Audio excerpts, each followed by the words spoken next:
Good morning, everyone. Welcome to today's BAC Bravo meeting. Today is November 13, 2024. Please be reminded that this proceeding will be recorded. For the determination of quorum, kindly acknowledge your presence once your name is called, starting with our Vice Chairperson, Major General Ricardo Banayat. Morning, President. Good morning po. Also in attendance, the regular members, Attorney Frank Edward Marty. Morning, President. Good morning po. Engineer Jaime M. Cosep. Present, good morning. Good morning po. Provisional members or the end users representatives are also present with the BAC TWG group and the BAC Secretariat. We also have an observer present online from IAS. And with that, sir, we have a quorum. Let's have the prayer, please. As we begin this meeting, let us take a moment to seek guidance.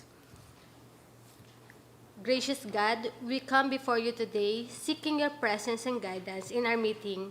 As we deliberate and make decisions, we ask that you inspire us to uphold fairness, integrity, and accountability. May our actions reflect the highest standards of honesty and justice, and may we be held accountable for our choices. Help us to be transparent in our intentions and communications, ensuring that our service is grounded in trust and truth. Grant us the wisdom and strength to uphold these values in all that we do. In Jesus' name, amen. Amen. TWG. Thank you, Mr. Chair. Good morning, everyone. Mr. Chair, before we start our meeting proper, the technical working group would like to request approval to add an additional item to our meeting agenda for today.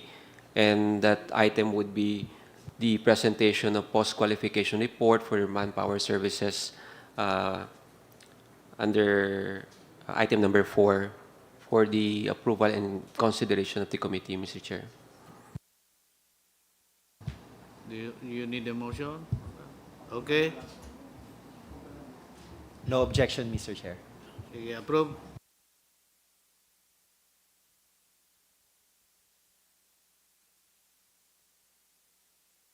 Thank you, Mr. Chair. Sorry, there's one more item we'd like to add, Mr. Chair. Apologies for the late advice. Would like also to add, prior to the presentation of post-qualification report, is the bid evaluation report for the project subscription of space-based ADS-B data for Philippine ATMC. This is, by the way, Mr. Chair, a direct contracting project.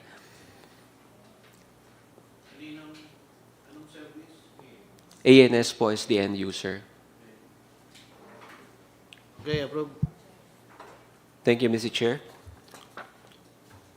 Proceeding on to our first agenda item proper is the submission and opening of bids for the project purchase of GNSS equipment, software, and its accessories under bid number 2 for 08610 Bravo with an ABC of 15 million pesos.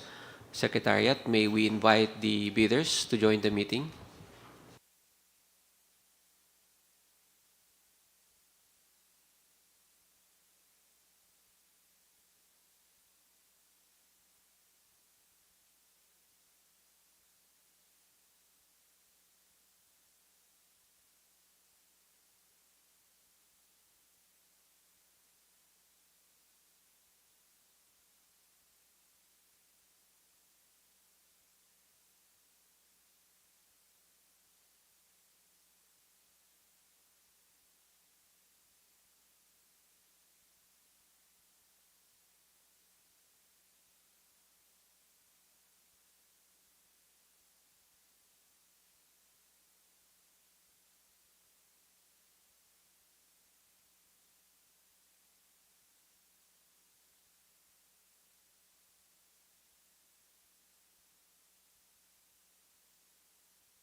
Good morning, Madam.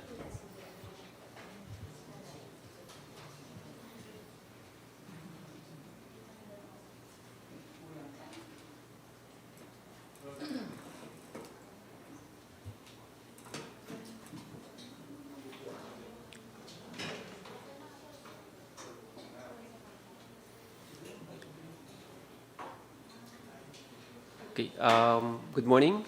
Madam, we're here to open your submitted bids for this project, and for records purposes, may we request your identification and by telling us or sharing to us your name and the company you represent.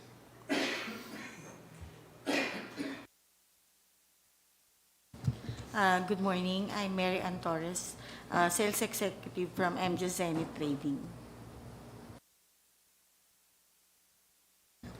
Morning, everyone. My name is Jackie Evian from Argotech.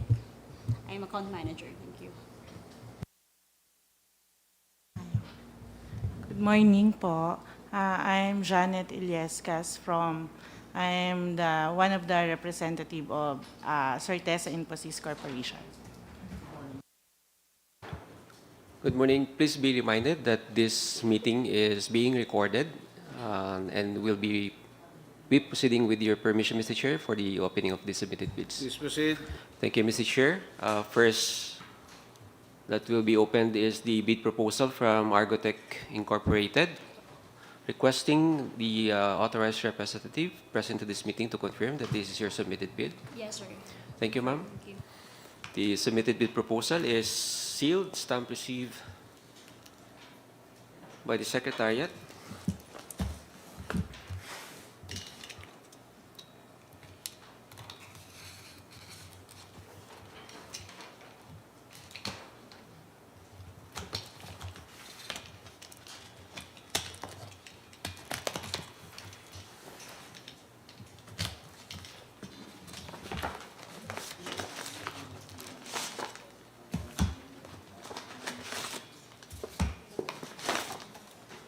Inside the submitted envelope are 3 envelopes containing the original bid, copy 1 and copy 2.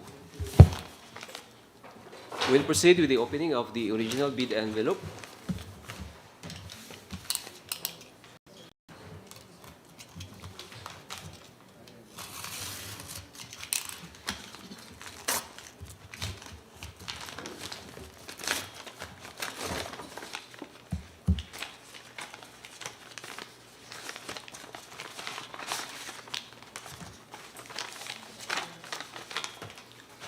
Inside the original bid envelope are 2 documents.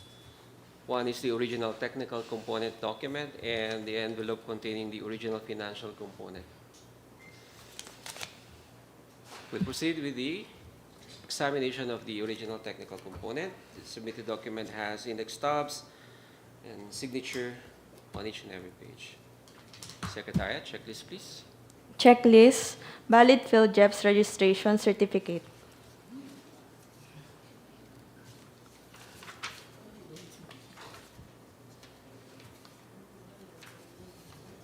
Certificate of PhilJEPS registration, platinum membership, issued to Argotech Incorporated, valid until March 28, 2025.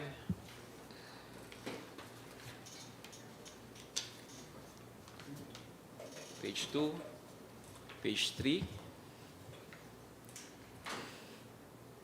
mayor's permit valid, tax clearance still valid, audit financial statement updated, all 3 pages submitted. Statement of the prospective bidder of all its ongoing government and private contracts.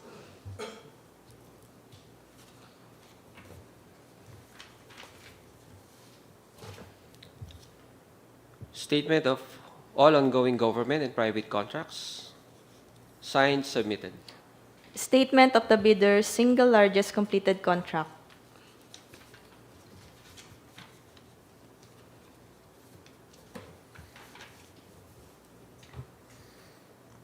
Statement of single largest completed contract in the amount of 43,768,000 pesos, signed, submitted. Original copy of bid security or original copy of notarized bid securing declaration. Bid security in the form of bid securing declaration, signed, and notarized, submitted. Conformity with the technical specifications. conformity with the technical specifications table with compliance statement. Submitted. Original duly signed omnibus sworn statement, and if applicable, original notarized secretary certificate, or original special power of attorney. Omnibus sworn statement.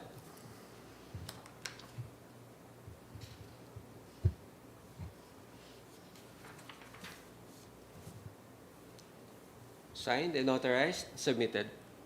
Together with, I'm sorry, still have to examine the secretary's certificate.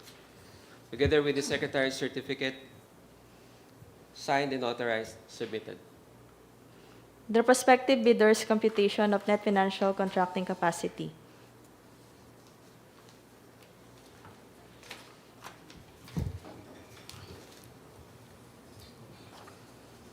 Net financial contracting capacity in the amount of 622,609,370 pesos. Signed, submitted. If applicable, a duly signed joint venture agreement.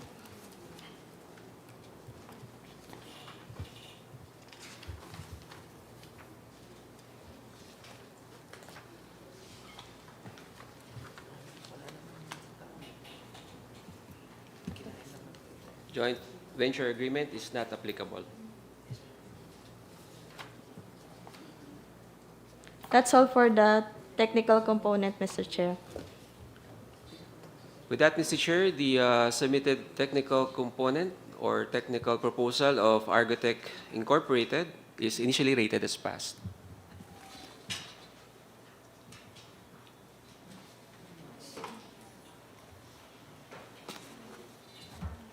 Next is the opening of the submitted proposal from MJAS Zenith Trading.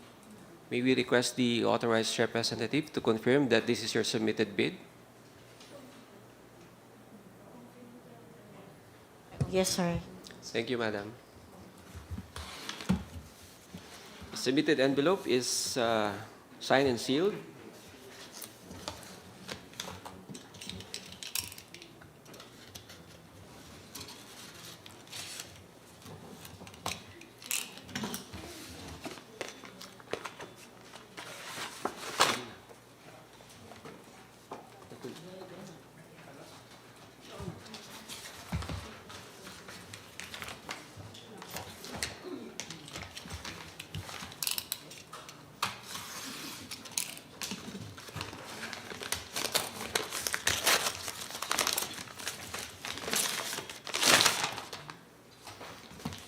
Inside the submitted envelope are two envelopes containing the original financial component envelope and the original technical component envelope. We'll proceed with the opening of the original technical component envelope.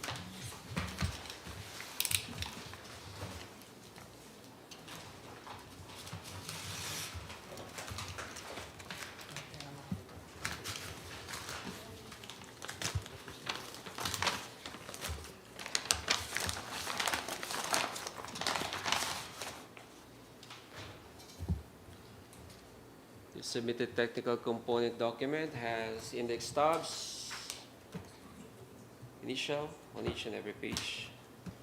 Secretariat checklist, please. Checklist, valid PhilJEPS registration certificate. Certificate of PhilJEPS registration, Platinum membership, issued to MJAS Zenith Trading, valid until August 28, 2025.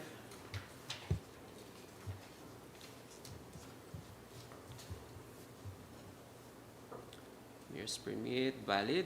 Tax clearance, valid. Updated audited financial statement. All 3 pages submitted. Statement of the prospective bidder of all its ongoing government and private contracts. Statement of all ongoing government and private contracts. Signed, submitted. Statement of the bidder's single largest completed contract. Statement of single largest completed contract in the amount of 92,450,000 pesos. Signed, submitted. Original copy of bid security or original copy of notarized bid securing declaration. Bid security in the form of bid securing declaration.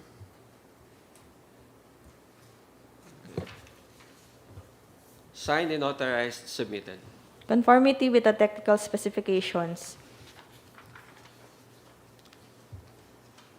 Conformity with the technical specifications table, all with compliance statement. On page 1.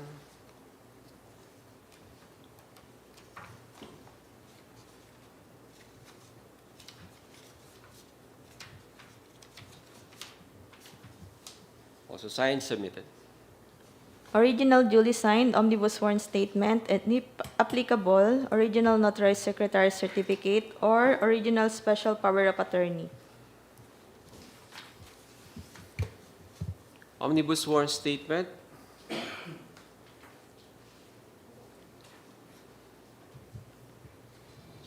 Identified for this project. Signed and authorized. Submitted. Accompanied by the special power of attorney. Signed and authorized, submitted. The prospective bidder's computation of net financial contracting capacity. Net financial contracting capacity in the amount of 657,971,418 pesos and 35 centavos. Signed, submitted. If applicable, a duly signed joint venture agreement.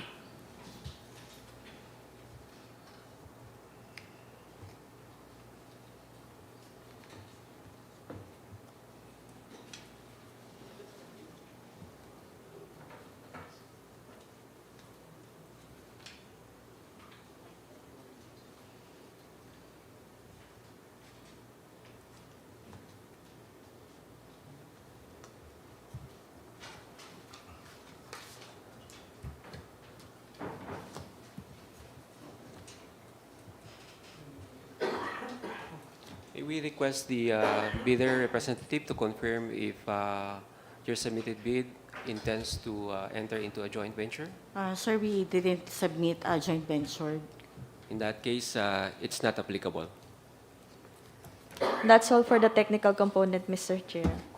With that, Mr. Chair, the submitted technical component or technical proposal of MJAS Zenith Trading is initially rated as passed.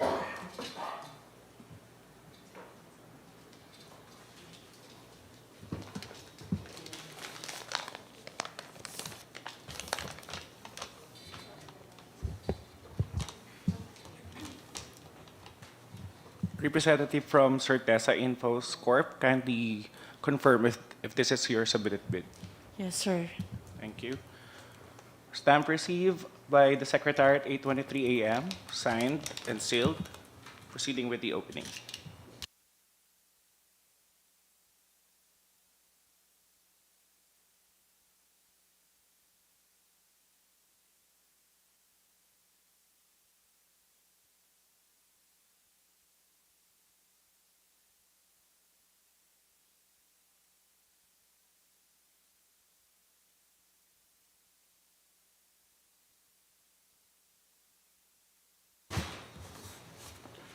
Original copy and copy 1. So let me proceed with opening of the original envelope.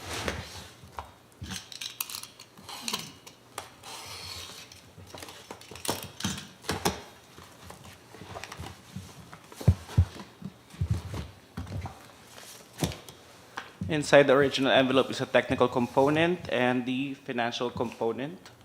Proceeding with the opening of the technical component. Secretariat, please, ready with the checklist.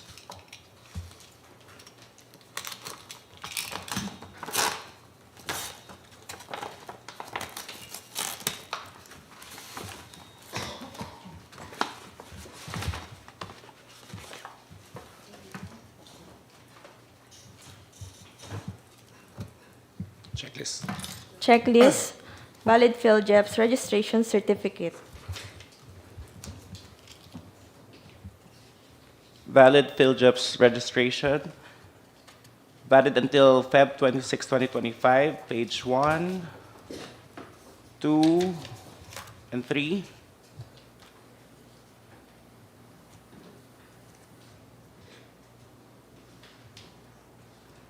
Submitted.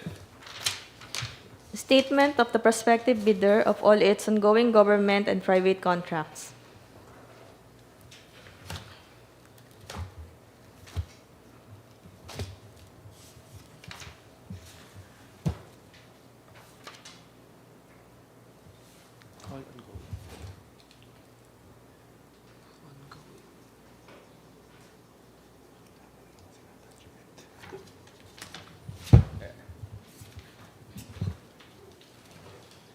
Statement of all ongoing government and private contracts within 10 years.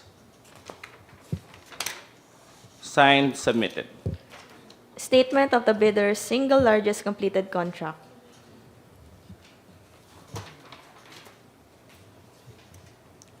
SLCC in the amount of 59,964,999.96. Signed, submitted. Original copy of bid security or original copy of notarized bid securing declaration. Bid securing declaration. Signed, notarized, submitted. Conformity with the technical specifications.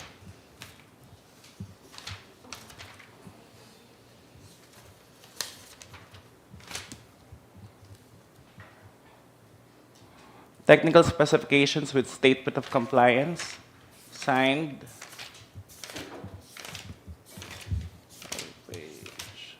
Submitted. Original duly signed omnibus sworn statement and, if applicable, original notarized secretary's certificate or original special power of attorney.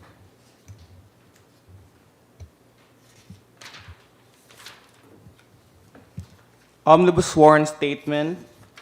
Signed, notarized. And secretary's certificate. Signed, notarized, submitted. The prospective bidder's computation of net financial contracting capacity.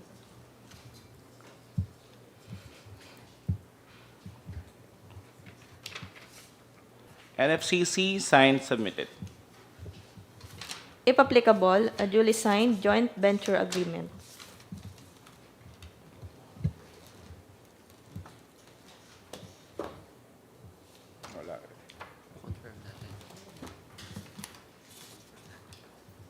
Representative, kindly confirm. Not Yes. applicable, sir. Not applicable. With that, Mr. Chair, the technical component of Certeza Infos Corp. is initially rated as passed.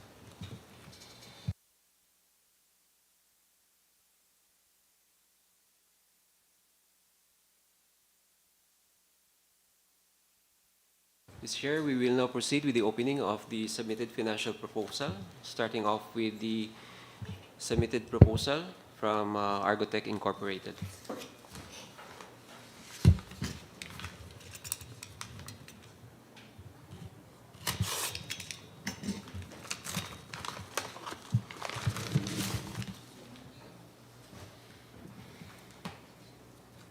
Submitted document has index tabs and signature on each and every page. Secretary, checklist, please. Checklist. For foreign bidders claiming by reason that their country's extension of reciprocal rights to Filipinos. Not applicable. Original of duly signed and accomplished price schedules.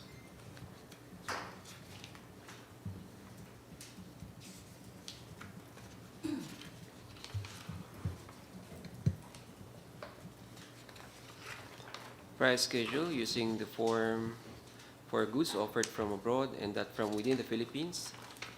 Both sides submitted. Original of duly signed and accomplished financial bid form.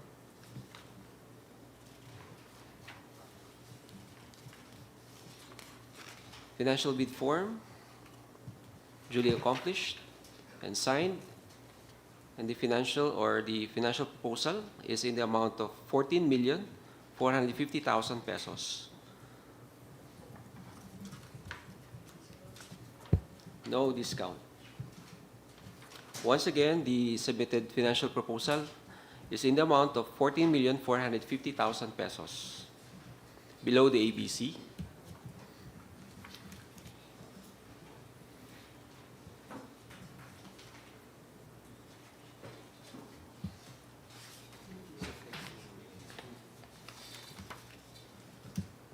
We'll continue with the opening of the submitted financial proposal from MJAS Zenith Trading.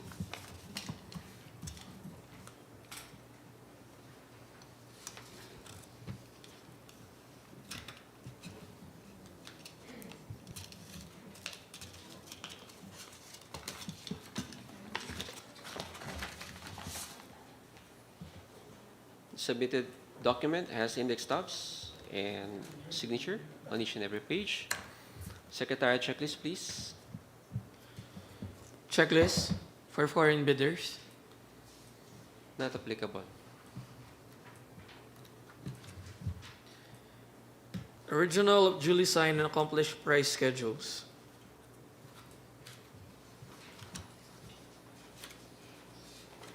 Price schedule using the form for goods offered from within the Philippines. Signed, submitted. Original of duly signed and accomplished financial bid form.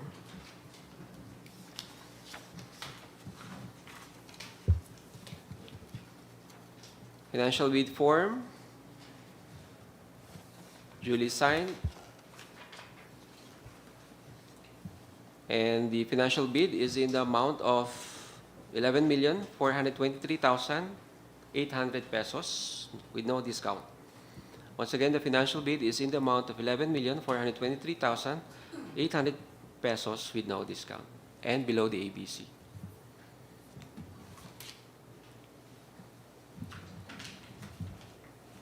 Okay, now have the last financial proposal from Certeza Infosys Corporation.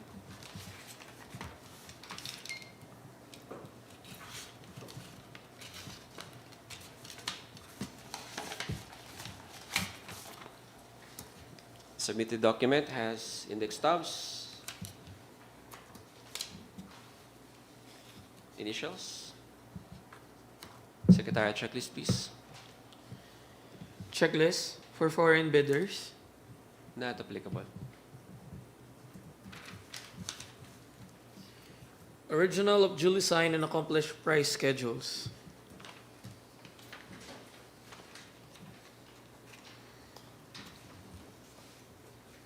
Submitted the price schedule using the form from or for goods offered from within the Philippines. Duly signed, submitted. Original of duly signed and accomplished financial bid form. Financial bid form, signed, and the financial bid is in the amount of 14,995,090 pesos with no discount. Once again, the financial bid is in the amount of 14,995,090 pesos and below the ABC.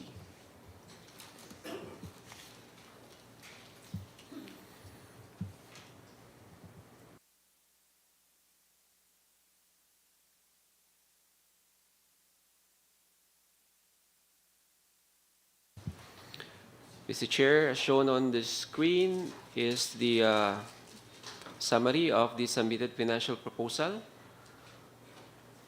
The submitted bid of MJAS Zenith comes the lowest as it is open, followed by Argotech Incorporated, then by Certeza Infosys. With that, Mr. Chair, the technical working group recommends the conduct of bid evaluation of the submitted bids who are initially rated as pass to determine any necessary arithmetical correction and for the ascertainment of the completeness of their submitted bid. Move to adopt, Mr. Chair, the recommendation of the technical working group for the conduct of bid evaluation for the proposals which were initially rated as passed during the opening of bids.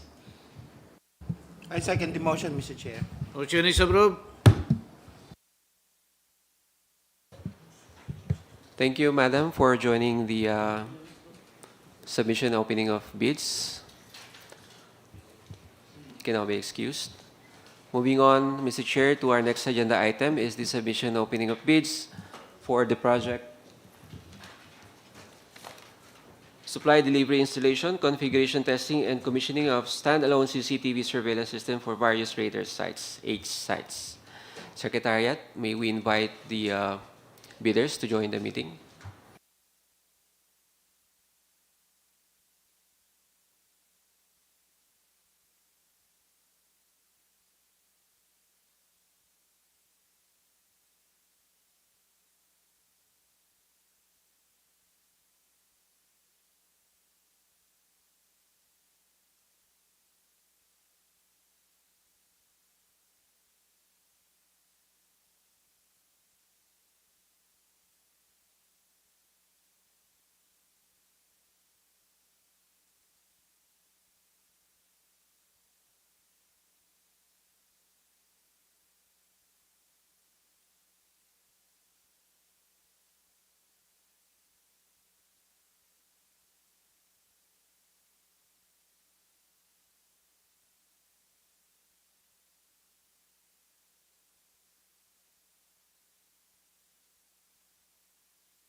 Good morning.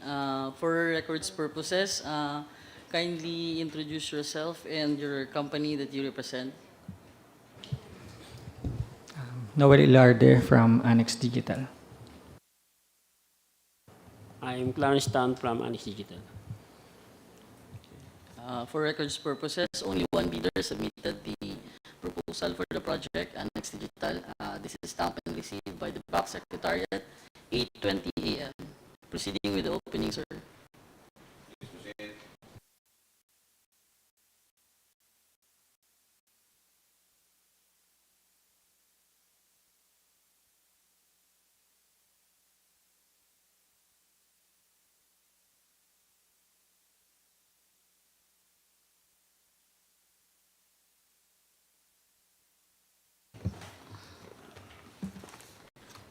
Inside the envelope is the original technical and financial component. Proceeding with the opening of the technical component, sir.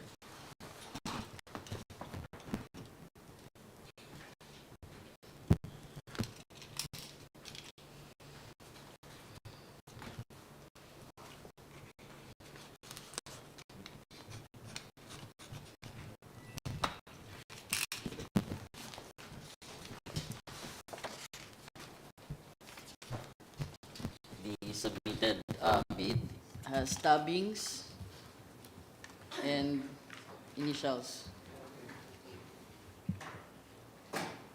Backsec checklist, please. Checklist, valid PhilJEPS registration certificate. PhilJEPS registration issued to Annex Digital, valid until October 22, 2025. With Annex A, complete pages. Statement of the prospective bidder of all its ongoing government and private contracts. Statement of all ongoing government and private contracts, signed, submitted. Statement of the bidder's single largest completed contract.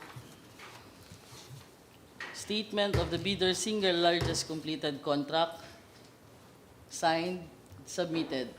Original copy of bid security or original copy of notarized bid securing declaration.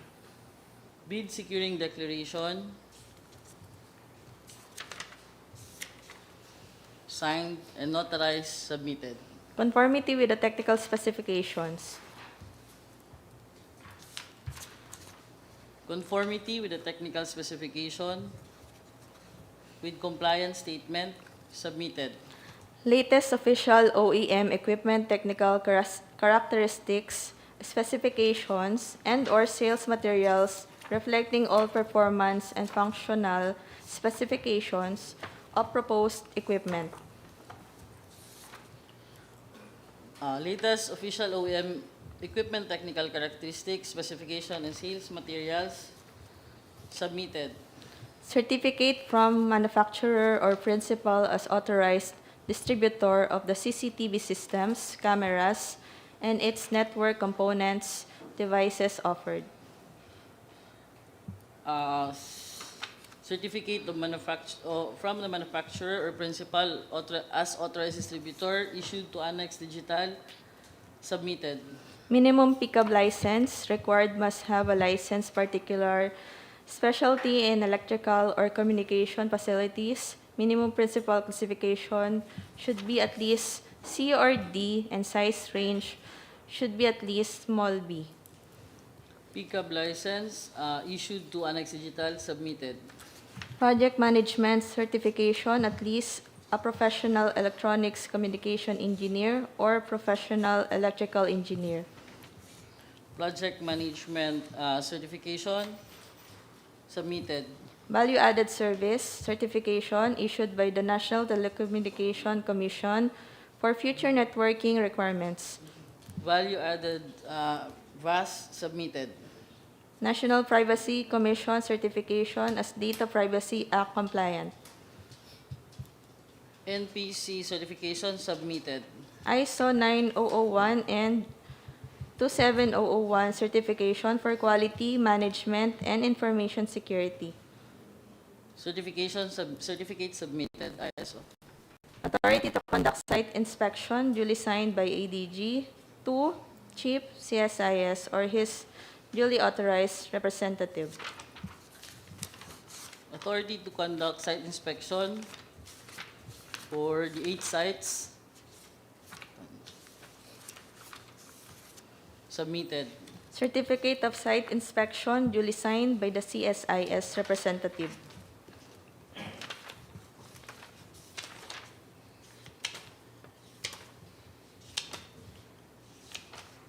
Certificate of site inspection for the 8 sites submitted.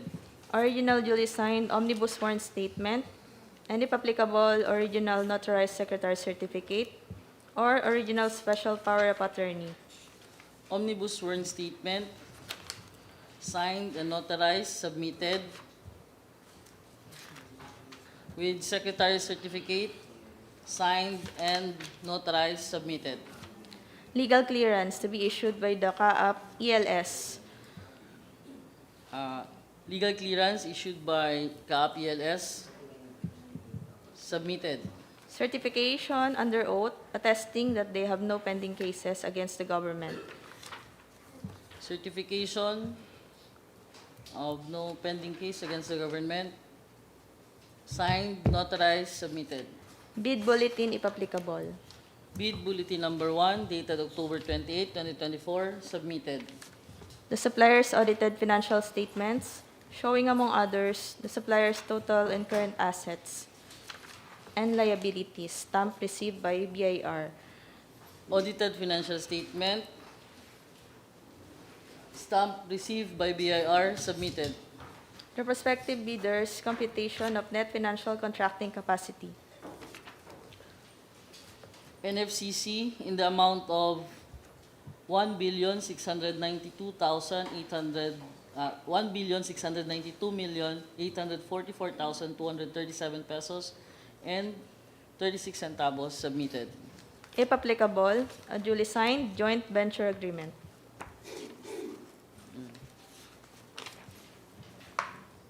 Joint venture agreement not applicable, submitted. That's all for the technical component, Mr. Chair.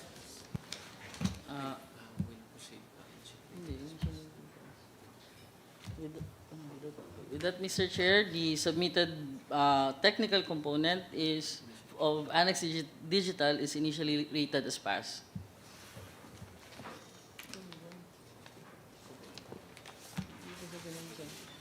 Sir, proceeding with the opening of the financial component. Please proceed.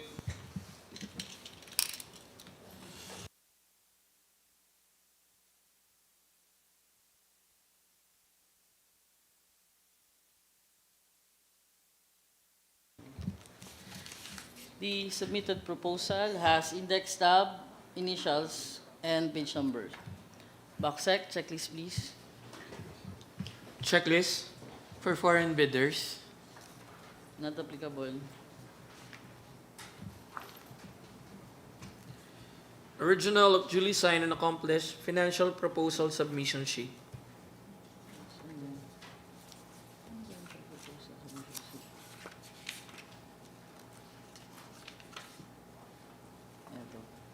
Original duly signed, accomplished financial proposal submission sheet, signed, submitted. Bill of quantities. Bill of quantities, signed, submitted. Goods offered from abroad. Goods offered from abroad, signed, submitted. And goods offered within the Philippines, Goods offered from within the Philippines. submitted. Original of duly signed and accomplished financial bid form. Financial bid form, signed, submitted in the amount of 14,998,000 with no discount. 988,000.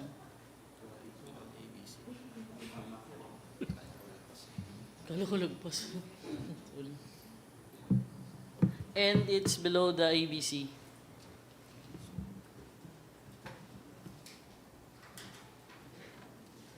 With that, Mr. Chair, the TWG recommends the conduct of bid evaluation of the submitted proposal of Annex Digital Incorporated to assert the completeness of the documents and subject for any arithmetical corrections. Move to adopt, Mr. Chair, the recommendation of the TWG for the conduct of bid evaluation on the submitted proposal of the loan bidder, Annex Digital Incorporated. I second the motion, Mr. Chair. Motion is approved. Thank you, Mr. Chair, and also would like to thank our loan bidder for joining today's bidding process. Thank you, sir. You can now be excused. Thank you po. Sorry.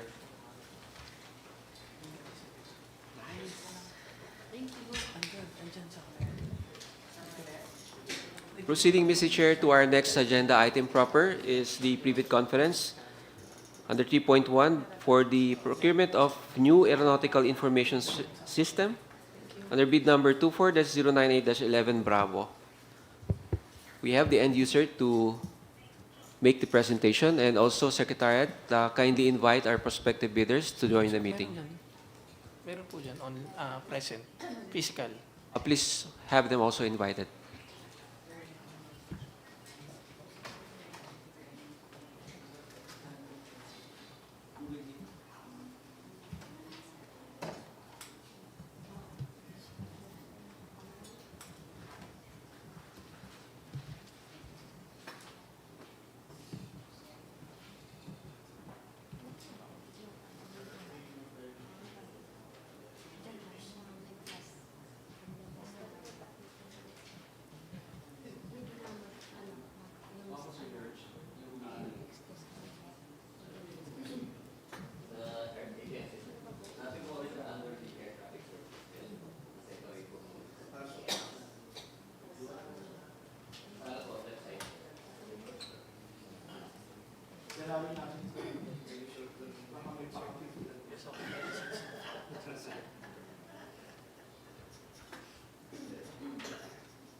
Good morning, sir, madam. Secretariat, is everyone already in the meeting room, even in Google Meet? Can you please confirm? Joining online po, we have representative from Buoyant and TrueTemp.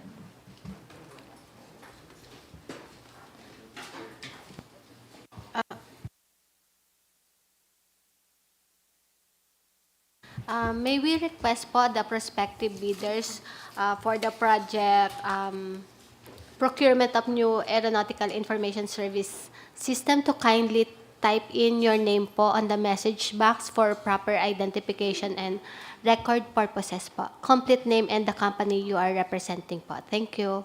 And for those who are physically present in today's pre-bid conference, may we request the attendees to identify themselves by sharing us your name and the company you represent for records purposes. Thank you. Please. Hazel Yap from Indra.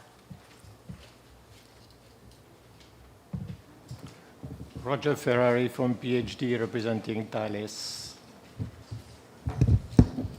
Bruno Vertens from PhD representing Thales.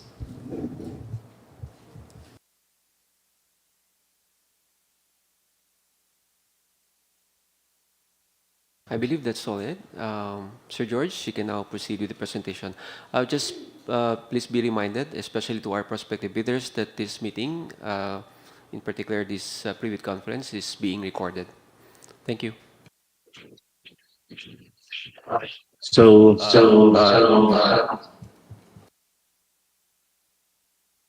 Hello.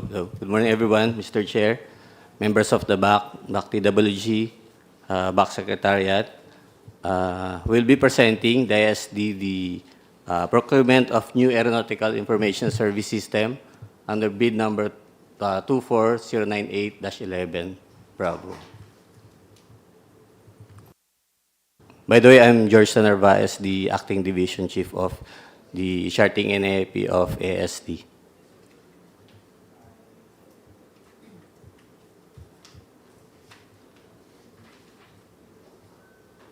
So for project overview, procurement of new aeronautical information service system, bid number 24098-11 Bravo.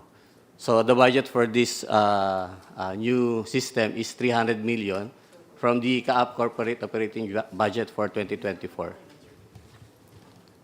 Bidder qualification, the bidder shall provide proof that the offered AM system shall be deployed, installed with components similar to the scope of this project in any state and be recognized by the ICAO.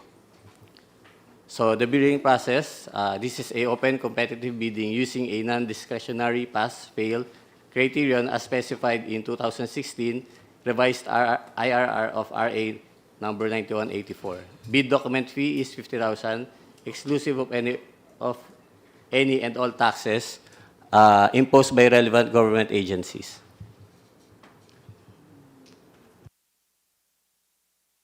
The project delivery is 365 calendar days.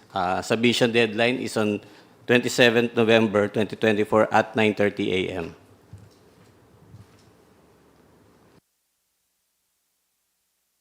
In the left screen is the clauses from the Philippine government procurement law, and then the blue text is from the bid documents posted by the CAAP for the new AS system. So, Mr. Chair, I just ran through with the provisions stated on the bid documents. For this purpose, contracts similar to the project shall be deployment, installation of ASM system with components similar to the scope of this project in any state air navigation service provider recognized by the ICAO.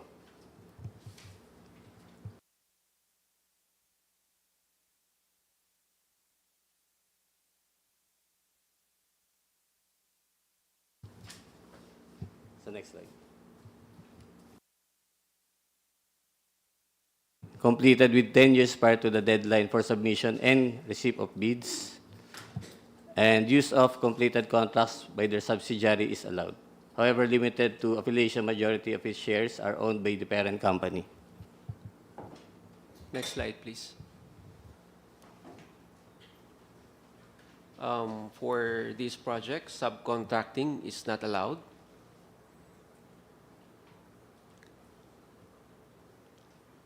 For the requirement on the eligibility and technical components, so the bidders are required to submit the following documents as part of the requirement, and I will not be going through every single detail of these documents, as we assume that you have already read all those requirements, as it was already earlier posted in not only in CAAP website but also in PhilJEPs.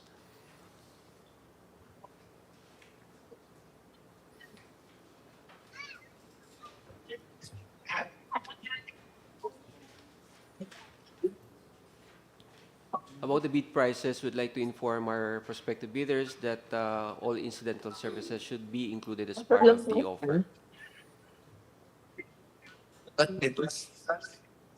Next. Huh?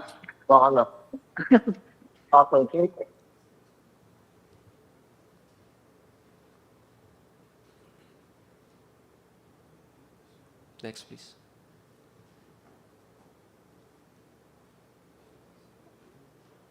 For the sealing and marking of bids, we'd like to request our prospective bidders to submit their documents with initials by the authorized representative and having them paginated with the correct sequence, and you shall be required to submit only one copy of the original first and second copy of components of the bid.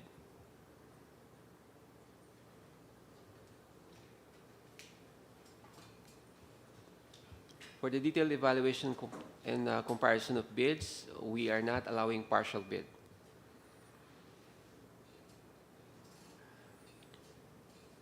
For the post-qualification requirements, as shown, are only the requirements that the lowest calculated bidder should be able to submit. And there's a note in this submission that there is an equivalent corresponding document in case we'll be receiving bids from a foreign bidder.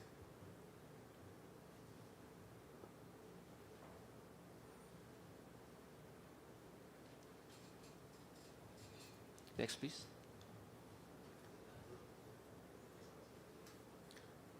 Further on the post-qualification requirement, we'd like to reiterate that the failure to submit any of the post-qualification requirements on time, in accordance with the revised IRR of RA 9184, which is actually within the 5-day period, and any finding against the veracity of the submitted compliance statements on the truthfulness of the submitted bid shall be a ground for disqualification. Next, please. And this will be the set of additional contract documents that the bidder should be able to submit. As for the GCC and corresponding SCC, these are actually standard documentary provisions as prescribed by the GPPB. So we'll not be elaborating much on the details of these sections of the bidding requirement.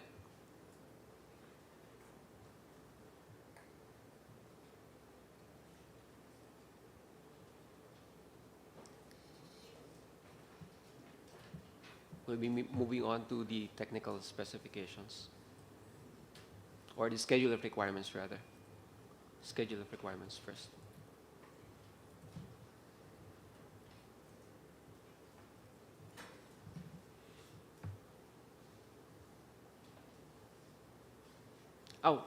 Sorry. Please hold on that slide. This is very important, especially for the prospective bidders, to know that these will be the terms of payment for this project. So at the first payment, which is 50% after the FAT, then 30% after the SAT, and then 20% after project completion. Of course, subject to the applicable obligation of the warranty detailed in section 62.1 of the revised IRR of 9184. Next, please. And we are now on to the schedule of requirements. This is an overview of what the system would like to have to be delivered. And the details of the schedule of requirements are found on the technical specifications. And for the information of everyone who is in the meeting, I believe, or we assume that the prospective bidders have gone through the technical specifications as detailed in this bidding document. And later on, we'll be inviting the prospective bidders to raise their questions or clarifications if they have any. So again, the project time delivery for this project is 365 calendar days.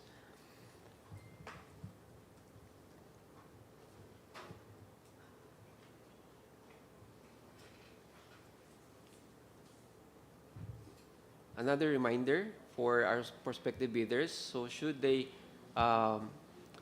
write their compliance statement, it must be supported by appropriate references in their submitted proposal. So should there be, again, any contradictory or absence of supporting evidence to prove compliance statement shall be a ground for disqualification. As for the checklist of technical and financial documents, as shown, we have the valid field jobs registration certificate for the technical documents, the statement of all ongoing government and private contracts, then the statement of single largest completed contract, the bid security in any of the acceptable form and amounts, conformity with the technical specifications, the original signed omnibus sworn statement, and further, under the technical component, the computation of the net financial contracting capacity. For the Class B documents, if applicable, a duly signed joint venture agreement, then Next, please. Original of duly signed and accomplished financial bid form and original of duly signed accomplished price schedule for the financial proposal component and other documentary requirements as applicable. This will be applicable for foreign bidders claiming by reason that their country's extension of reciprocal rights to Filipinos. This applies for the reciprocity rule as part of the bidding requirement for the foreign bidders.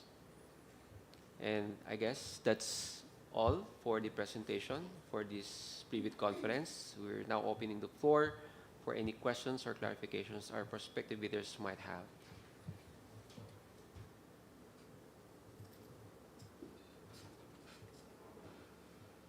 Ms. Hazel? Mr. Ferrari? Yeah, I have a question that's technical. On the requirement item 5.7, they said application NOTAM digital available on tablets and smartphone. It appears that the AIS NOTAM is usually not available on the internet and therefore not on tablet or smartphone. So what do you intend to do about this? Further question to the end user.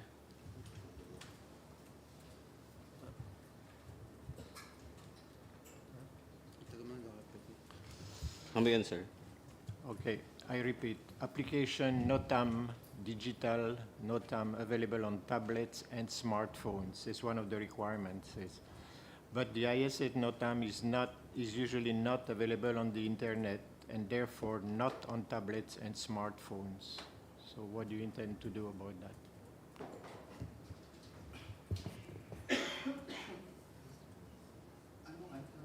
What's the item number, sir?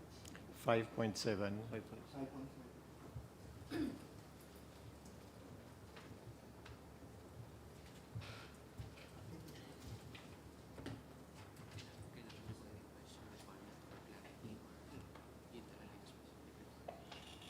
For usage ng ano yun, yung sa tablet. Hindi po. Yeah.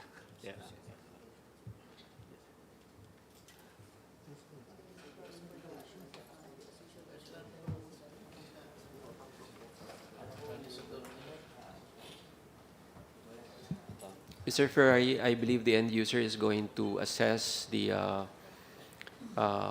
any applicable change that would be necessary if it warrants the issuance of a bid bulletin for that manifestation, sir. Okay, do you want us to put it in writing or the requirement, the request, or no need? Yeah, actually, I was about to raise that. It would really be more appreciated if the prospective bidders would have any clarifications or questions with regards to the requirements of this project, to have them in writing, sent or addressed to this committee through the Secretariat. Okay, we'll do that. Okay. I have another one in case, anyway. Yes, please. Requirement 2.5, interface with existing and operational interfaces. Can you describe further the level of integrations? So maybe we should put it in writing too. Yes, noted on that, Mr. Ferrari. Yeah, okay, we'll do that also. What else do I have?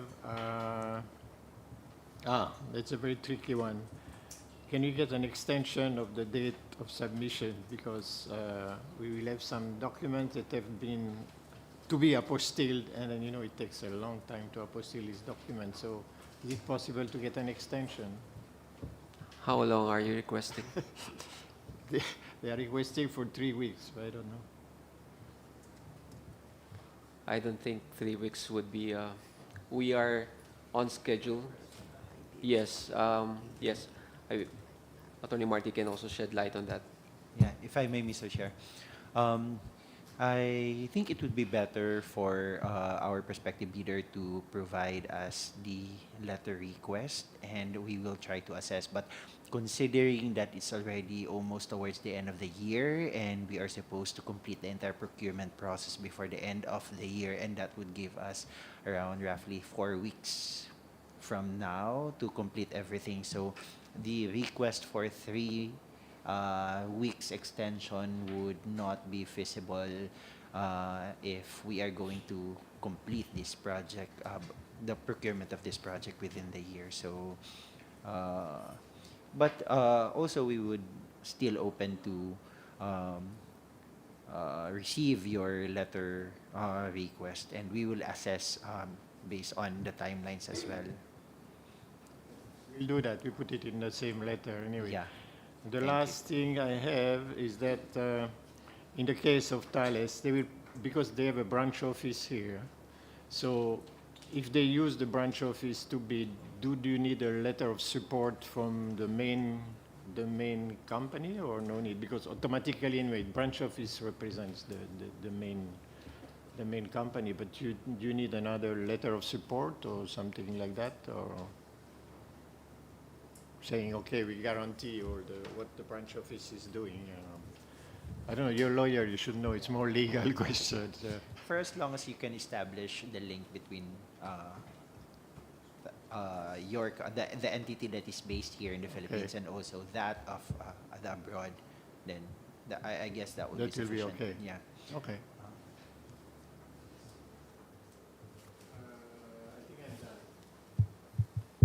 Ms. Hazel. Yeah. So in relation to the requirement for the apostille, if that takes time, and given the time constraints, we'll also put in our request for an extension. But if ever, would the BAC be open to just accepting a document that is notarized with the apostille to follow? Notarized here in the Philippines? No, overseas, for documents that will be Overseas, coming overseas. notarized So overseas. if the apostille will be taking a while, and this is also subject to the extension, if it will be granted and how long, because the apostille really will be dependent on Yeah. other factors. So will you accept the document that is notarized overseas with the apostille copy to follow? We will discuss that internally, and most probably will include that in the bid bulletin should we be issuing bid bulletin for that, whether to accept conditional documents subject to additional additional undertaking or Yeah. something like that. We'll discuss that internally. But Okay, yeah. as of now, the requirements are that of indicated in our bid documents. Okay, thank you. We'll also put it in writing. Yeah, that would be better. Thank you. Thank you, Ms. Hazel. I believe our end user has something to say. Yes, Yes. please. Regarding the question of Mr. Ferrari on the item number 5, NOTAM Digital NOTAM 5.7, ensure availability on mobile and tablet devices. I think this is for the NOTAM retrieval or digital NOTAM, which the AIS system should be capable in using mobile phones or tablets in accessing this information. I think this is the yeah. ensured availability of on mobile devices. I think it. Yeah, I see. The SNOTAM is usually not available on the internet and therefore not on tablet and smartphones. But if it's not on the internet, you cannot get it on smartphone or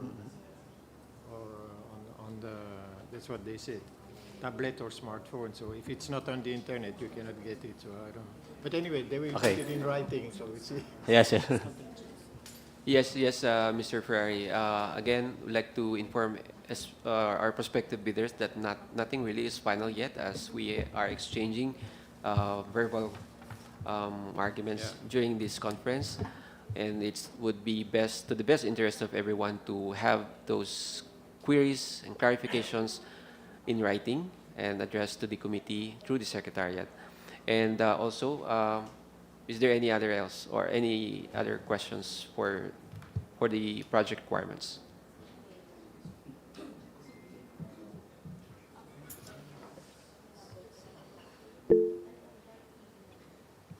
We have an online question from Frequentis.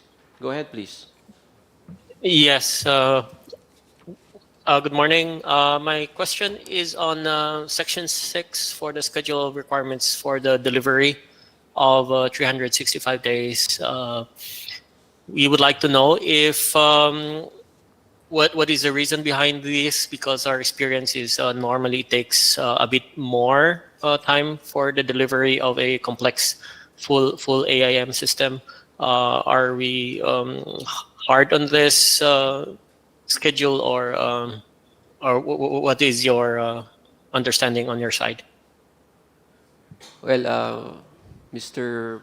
Marlo from the Frequenties, as previously discussed with the prospective bidders presently attending in the conference room right now, that the current requirement still stands, and we'd like to receive your formal clarification or requests for any extension for the project requirements. Then only we can perhaps assess if there will be any chance that we could extend it to a longer period. Noted on this. Thank you. We will just include it on our formal letter then. Thank you. So I guess there's no more questions, but we'd like to remind our prospective bidders that we are still allowed to submit all your questions or clarifications 10 days. Yes, I guess before I end that statement, I'll take in another question from Sumit. Yes, go ahead. Yeah, good morning. There's just one question related to the hardware implementation. We wanted to understand that you're expecting there are 16 remote sites and rest are all within the premises in the CAAM Manila. So can you just tell us briefly that what is the distance between that ground floor where all servers are being installed and where is the location where the entire systems are going to be installed, the 18 computers? Because we don't have any floor plan and we are expected to install the LAN network as well. That is what my assumption is. So please correct me if I'm wrong.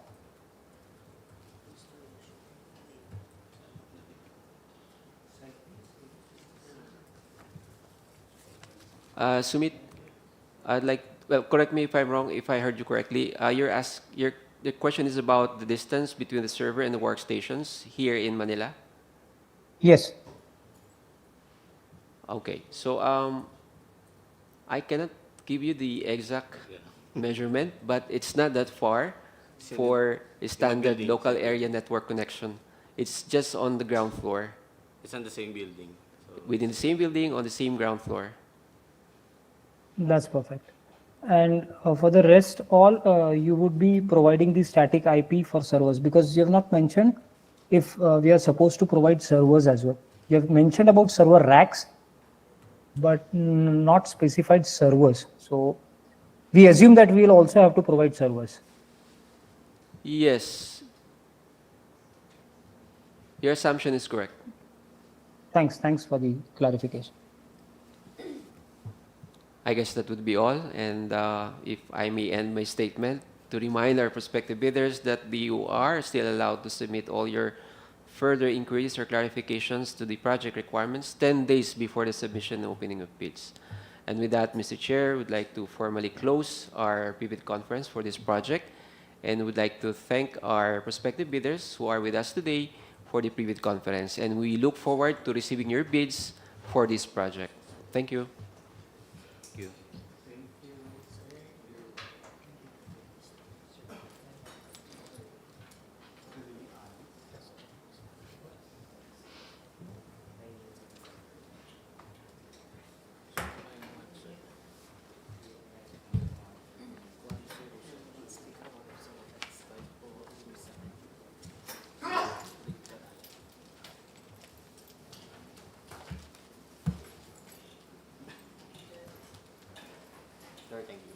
Thanks, everyone.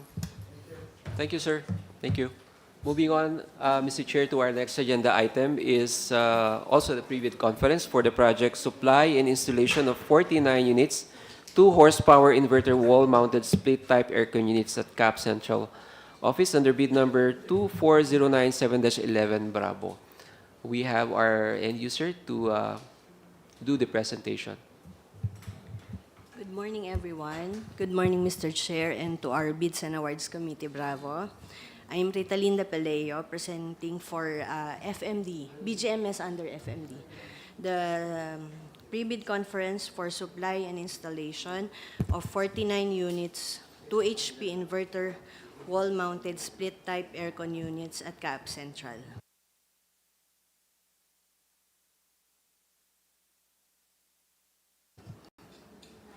The source of fund for this project is the CAAP Corporate Operating Budget for fiscal year 2024 with an approved budget for the contract which is 3,822,000 pesos.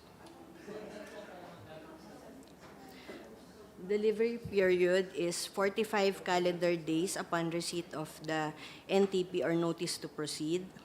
Applicable fee is 5,600 pesos exclusive of any and all taxes imposed by relevant government agencies. For the purpose, contract similar to the project for this procurement activity is the supply and installation of 49 units, 2 HP inverter wall-mounted split-type aircon units. I'm sorry to interrupt, ma'am. Yes. Mr. Chair, I'm sorry. We forgot to get a hold of the prospective bidders who might be present for this conference. Secretariat, can you please confirm if we have online prospective bidders?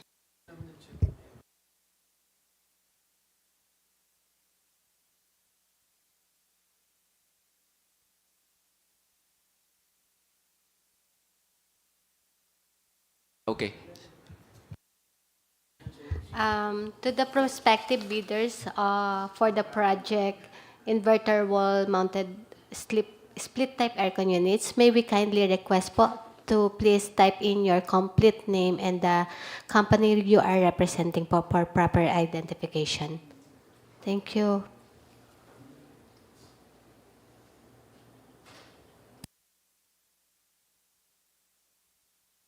You can continue, ma'am. We don't have in-person attendance for the prospective bidders, so only have online. Thank you. Noted, sir. To continue, the requirement for this project, the prospective bidder should have completed within the last 2 years a single contract that is similar to the project, equivalent to at least 50% of the ABC. ITB 7.1, subcontracting is not allowed.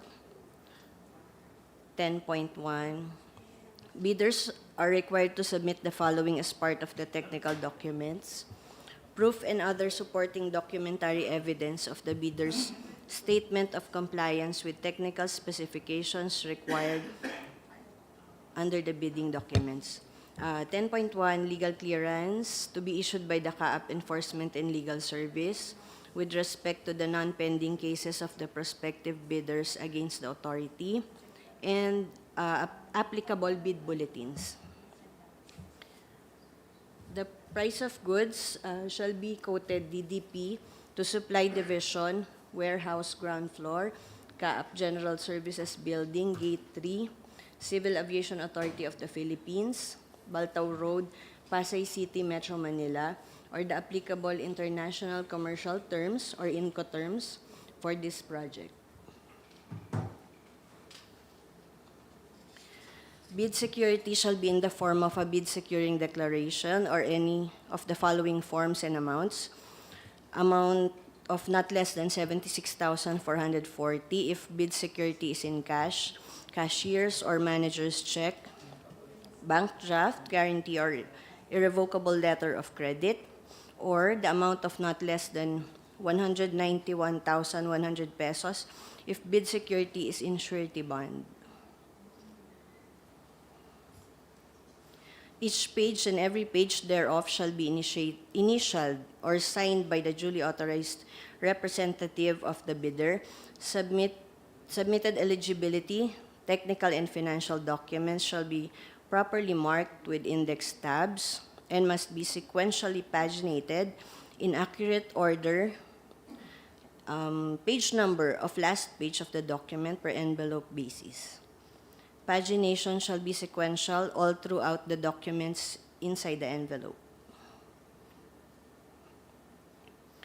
19.2, partial bid is not allowed. The project is packaged in a single lot, and the lot shall not be divided into sublots for the purpose of bidding, evaluation, and contract award. Other appropriate documents: latest income and business tax returns filed through the electronic filing and payment system,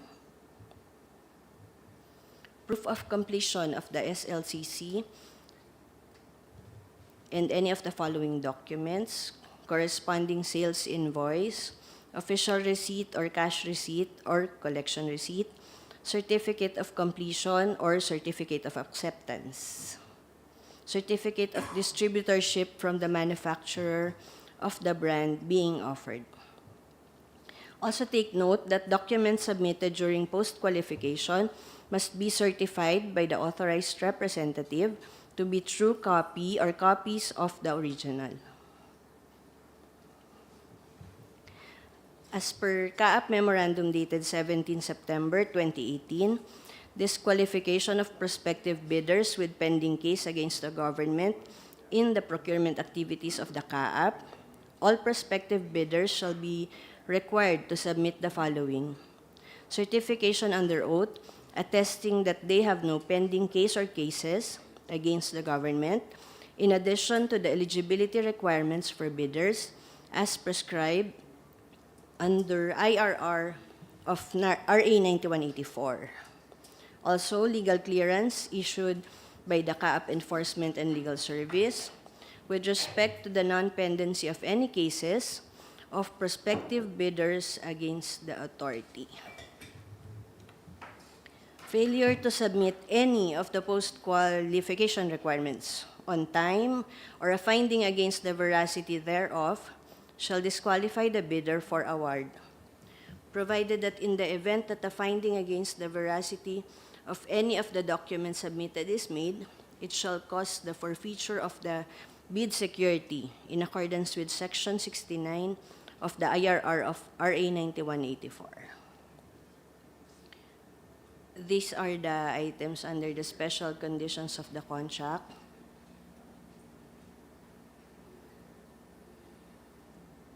Delivery and documents, incidental services. Next slide, please. There.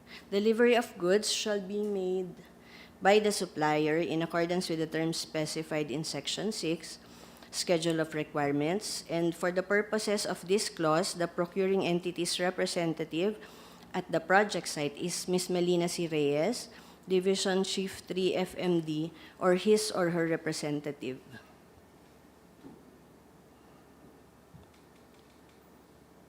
Incidental services. The supplier is required to provide all of the following services, including additional services, if any: performance or supervision of on-site assembly and or startup of supplied goods, furnishing of tools required for assembly and or maintenance of the supplied goods, furnishing of a detailed operations and maintenance manual for each appropriate unit of the supplied goods, and lastly, performance or supervision or maintenance and or repair of the supplied goods for a period of time agreed by the parties, provided that this service shall not relieve the supplier of any warranty obligations under this contract. The contract price for the goods shall include the prices charged by the supplier for incidental services and shall not exceed the prevailing rates charged to other parties by the supplier for similar services. For the spare parts, the supplier is required to provide all of the following materials, notifications, and information pertaining to spare parts manufactured or distributed by the supplier. Such spare parts as the procuring entity may elect to purchase from the supplier, provided that this election shall not relieve the supplier of any warranty obligations under this contract. In the event of termination of production of the spare parts, advance notification to the procuring entity of the pending termination, insufficient to permit the procuring entity to procure needed requirements, and following such termination, furnishing at no cost to the procuring entity the blueprints, drawings, and specifications of the spare parts if requested. The spare parts and other components required are listed in Section 6, and the cost thereof are included in the contract price. The supplier shall carry sufficient inventories to assure stock supply of consumable spare parts or components for the goods for a period of 3 years. Spare parts or components shall be supplied as promptly as possible, but in any case within 3 months of placing the order. GCC 2.2, full payment upon completion and acceptance of the end user. The inspections and tests that will be covered by the following: physical conditions of goods, that's plural, sorry pa. Conformity of goods to the technical specifications. Authenticity of goods, whether goods delivered are functioning, and the inspections and tests that will be conducted shall include but not limited to physical inspection and inventory, or whatever additional tests that the technical inspection team may require. On screen are the technical specifications for the goods that are requested to be procured.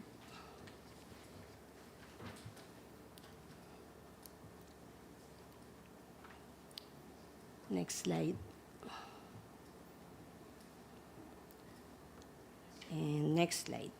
For the warranty, 3 years warranty on the air conditioning unit compressor and 1 year warranty on parts and services.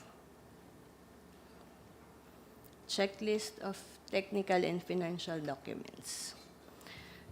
For legal documents, valid PhilJEP's registration certificate, platinum membership. For technical documents, statement of the prospective bidder of all its ongoing government and private contracts, statement of bidders SLCC,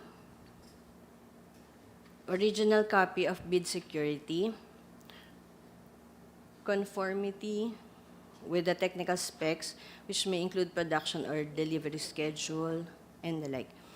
Original OSS. I guess the presentation has stuck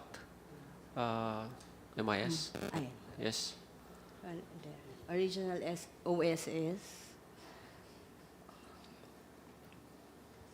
And The next slide, please. for financial, the prospective bidder's computation of NFCC, and if applicable only, a joint venture agreement. Then for the financial component proposal, Yes, original duly signed and accomplished financial bid form and price schedule. and that would be all. I would now Yes. would like to invite our prospective bidders to raise their questions or clarifications as related to the concerns on the project requirements. Sir Christian Faith, go ahead. Good morning, sir. This is Bernard Marks from Trademaster Resources Corp. Sir, tanong ko lang po, number one, kailan po tayo pwede mag-site survey? And then number two, ano po to, replacement or bago?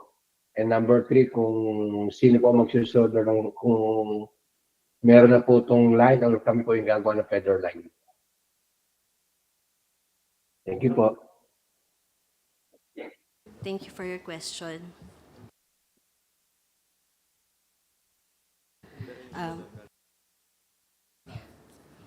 For the sir, firstly, all AC aircon units shall be new, brand new.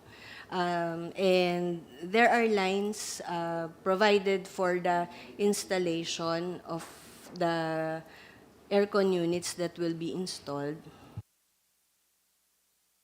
And for the availability of the site for the inspection?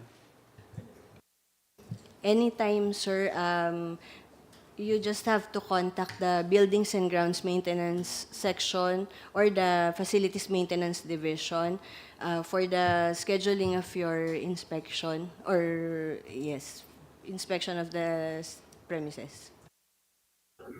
May contact number po sila, ma'am. Um, our official email address, sir, would it be possible for you to contact us through email, fmd@caap.gov.ph? MIS, could you please have it typed in the chat box for better appreciation of the prospective bidder?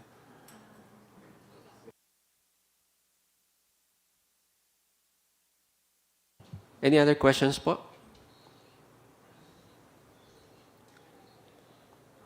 Hearing none. So indeed, yes, Sir Hansa, go ahead.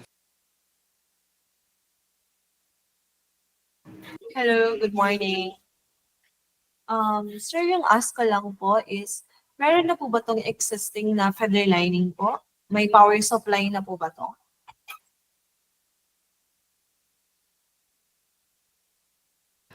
Or kasali na po siya yung feather lining po? Kasi kanina po wala pong nag-show if ever na kasali yung feather lining po, yung power supply.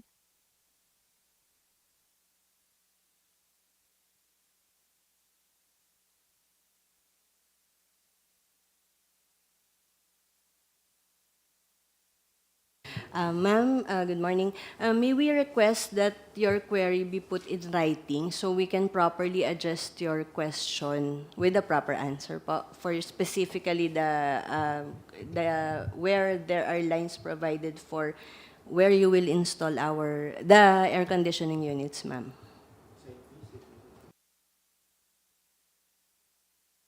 And we also invite you for site inspection, ma'am, so you could see our location.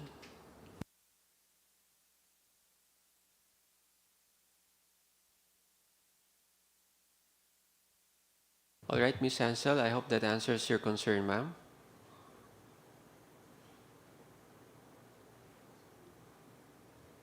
Any other questions or clarifications? Hearing none. Okay, so again, before we end the pre-bid conference, Ms. Chair would like to remind our prospective bidders that they are still allowed to submit all their further queries or clarifications on the requirements of this project 10 days before the submission and opening of bids, addressed to the committee through the Secretariat. And I would like to take this opportunity, Mr. Chair, to thank the attendance of our prospective bidders for today's pre-bid conference. You can now be excused. Thank you po.